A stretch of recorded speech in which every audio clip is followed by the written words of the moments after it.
Здравейте! Днес ще ви представим Младен Дрянков. Младен Дрянков е професионалист с отворен ум и ориентация към постиженията. Готов е да предизвика себе си и околните отвъд границите на комфорта. Това понякога е причина за не дотам приятни преживявания, но както знаем, няма напредък и иновации без предизвикателства. В края на деня Младен се чувства горд от това, което е постигнал, обогатен от това, което е научил и щастлив от срещите си с хора с уникално мислене и житейски опит. Младен има повече от 20 години опит в IT индустрията и разработката на софтуери. Личните му интереси в психологията през последните 10 години го водят до възможността да придобие ценен опит и квалификация в областта на емоционалната интелигентност, управлението на стреса и лидерството, анализ на поведението и оценката на достоверност. Младен е магистър по трудова и организационна психология, преминал е сертификационни обучения в областта на вътрешния одит, лидерството и емоционалната интелигентност от Даниел Голман. Сертифициран е също и по поведенчески анализ и анализ на достоверност при водене на интервюта от Emotional Intelligence Academy. Бих искала да ви представя с голямо удоволствие Младен Дрянков. Здравей, Младен! Днешната тема, по която ти ще ни разкажеш в дълбочина, е наречена "Отвъд думите". Какво стои зад тях? Скритите сигнали, които изпращаме. Здравей, Ками! Много ми е приятно, че ме поканихте, особено за темата, която сте избрали. Тази тема е изключително интересна, понеже засяга неща от света, който не виждаме.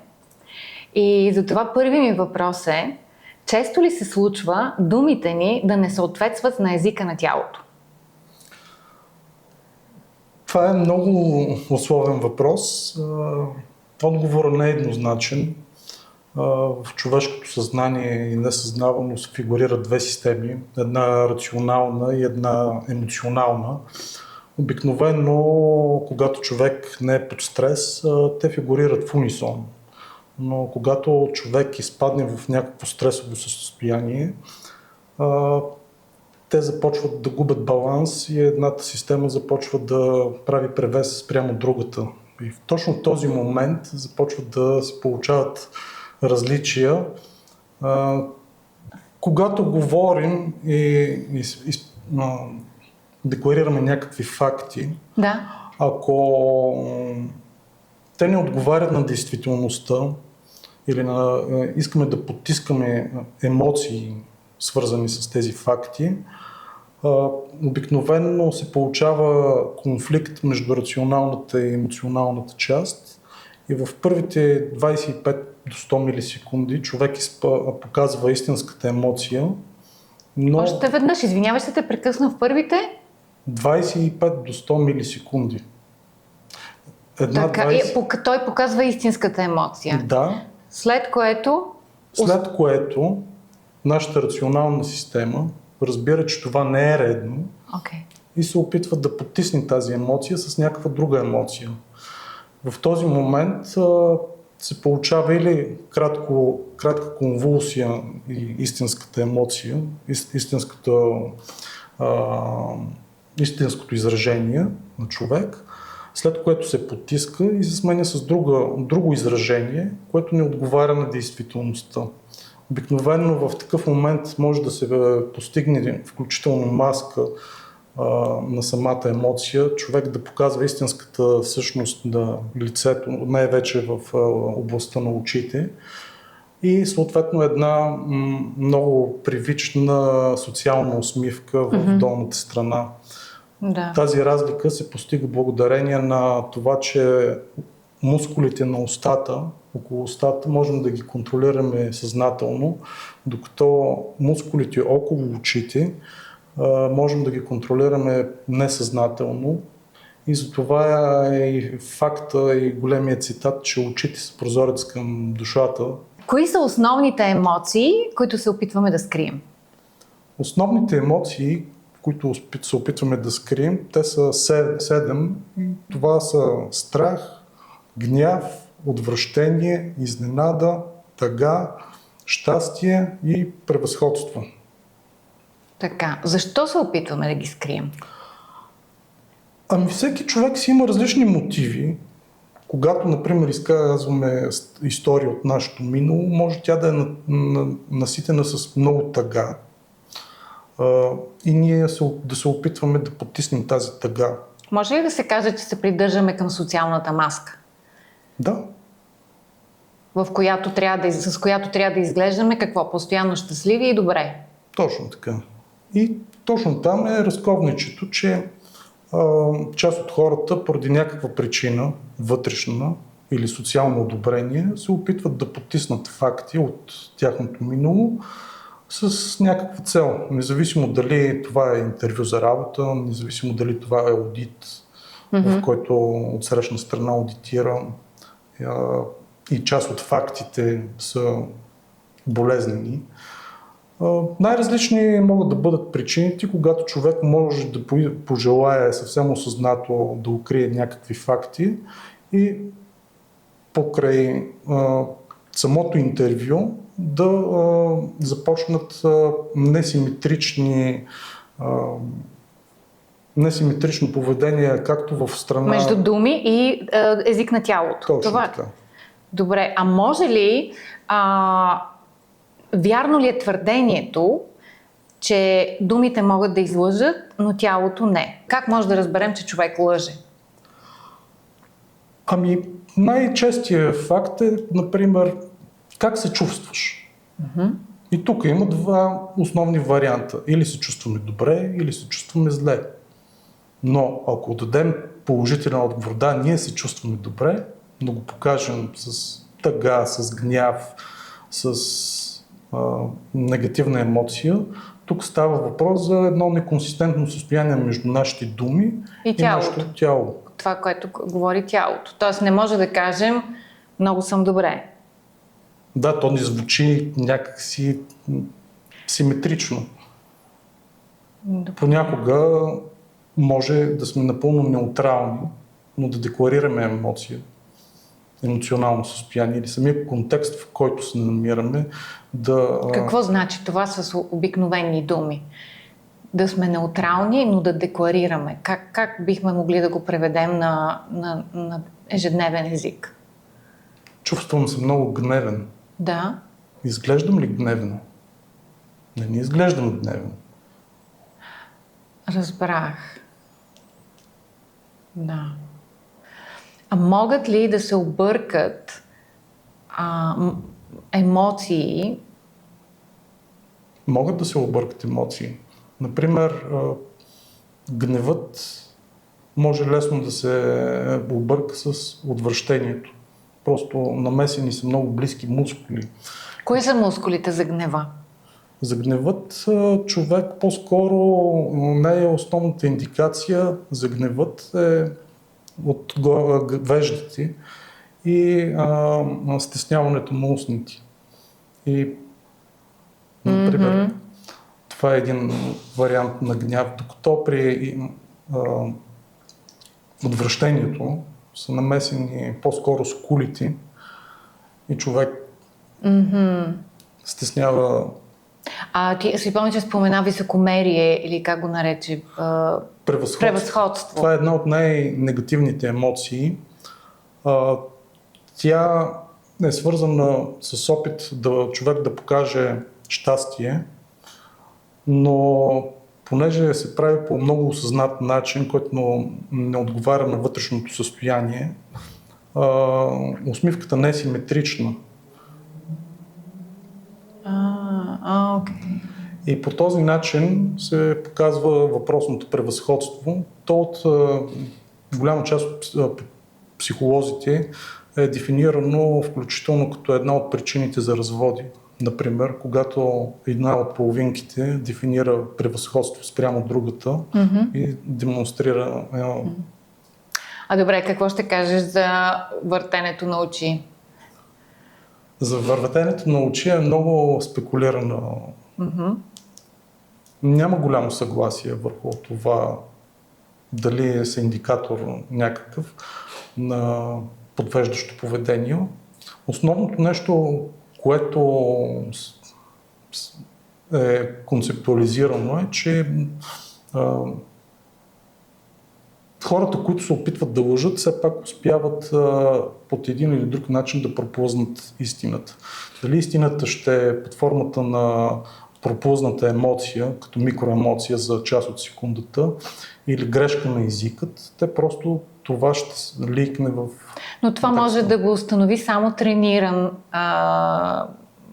мозък или някой, който да регистрира тези много финни промени. Фактите са, че 5% от обществото го имат това като вродено умение. Другите 95% от хората могат чрез тренинги да го постигнат това състояние. Когато говорим за комуникация, тя да бъде ефективна, следенето на повече от един канал на комуникация, т.е. да следим говора, да следим интонацията, да следим самото съдържание, което се опитваме като информация да изведем, емоционалния контекст да изведем, те дали са симетрични, дали си отговарят един на друг. Това са умения, които лесно се постигат и човек дори да не се опитва да намери истината и да търси винаги истината и да търси дали всеки го лъжи или не, но може много по-лесно да оцени вътрешното състояние на човек. И когато говорим, например, включително и за коучинг, това е един допълнителен канал за информация в къде човек влага повече емоционалност, има ли някъде скрита емоционалност и да се зарови чисто като отворени въпроси да се изследва. Точно така.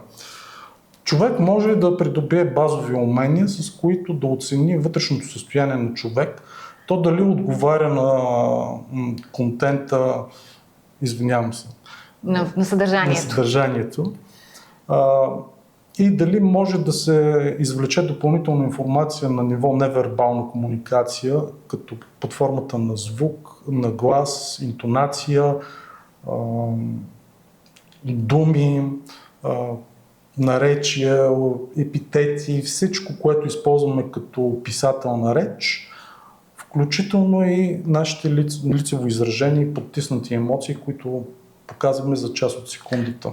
Правилно ли разбирам, ако някой иска да хване човек, който говори наистина или не е автентичен, слуша внимателно какво се казва, думите, които се използват и следи лицевите изражения? Да, но това не изчерпва... Като за начинаеш, това е едно добро начало. Да, това е едно добро начало. Изисква се малко по-голяма концентрация, защото човек обикновено, когато слуша, той повече се фокусира върху речта и върху съдържанието, което чува. Но при малко по-обстоен упражнение, той може в същия този момент да започне да внимава и да намира артефакти и несиметрични сигнали по останалите няколко канала. Окей. Може ли други емоции да се сбъркат с лъжата? По принцип, всяка една емоция не е индикатор на лъжа.